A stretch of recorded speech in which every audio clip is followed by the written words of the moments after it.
След кратък 40-минутен полет пристигнахме в Истанбул и искам да ви разходя из летището, докато чакаме да излетим за Пекин. Истанбулското летище е едно от най-натоварените и големи в света, но за нас, пътешествениците от България, то е много любимо, тъй като е основна свръзка към далечните дестинации. Докато се разхождаме из летището, се вижда колко оживено е то. Има множество магазини, заредени с какви ли не стоки и най-разнообразни местенца за хапване. Разбира се, традиционните баклави и лукуми са навсякъде. А ето тук в кадър се вижда и един страхотен английски пъб. За съжаление, летището се слави и като едно от най-скъпите в света.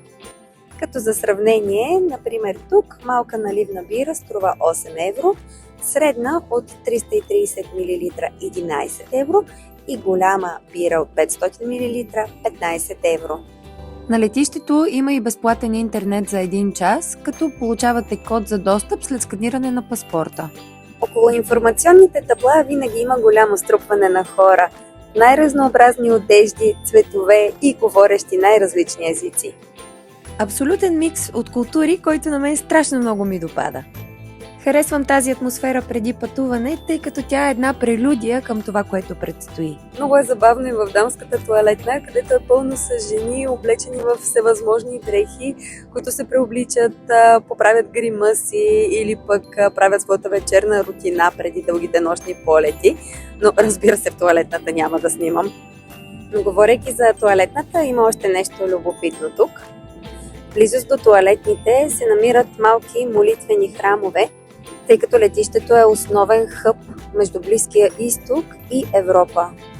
Те са обозначени с символ за джамия и съответно има отделения за мъже и за жени, в съответствие с традицията. След няколко неуспешни опита да си намеря безкофеиново кафе, сменям стратегията и решавам да се насладя на чаша от любимата си бира Ефес. Сега ще ви разкрия една малка игра, която обичам да играя още от времето, когато бях начинаещ екскурзовод. Когато имам време на такива места, обичам да поспра и да наблюдавам хората около себе си. После се опитвам да позная от коя държава са те. Момчето, с което току-що се разминах на ескалатора, вероятно е австралиец. Докато си поръчвам бирата, наблюдавам двамата господа на бара, за които съм готова да се обзаложа, че са немци. Хората вляво от мен говорят на интересен френски диалект, затова бих заложила на Кот д'Ивуар или Сенегал. Любопитното е, че с годините и с естеството на работата ми явно съм се научила да разпознавам националностите и почти винаги познавам с 90% точност. Както се оказа и в случая с двамата господа, наистина са немци. Довършвам бирата и се отправям към мястото на срещата с групата, за да продължим нашето пътешествие на изток.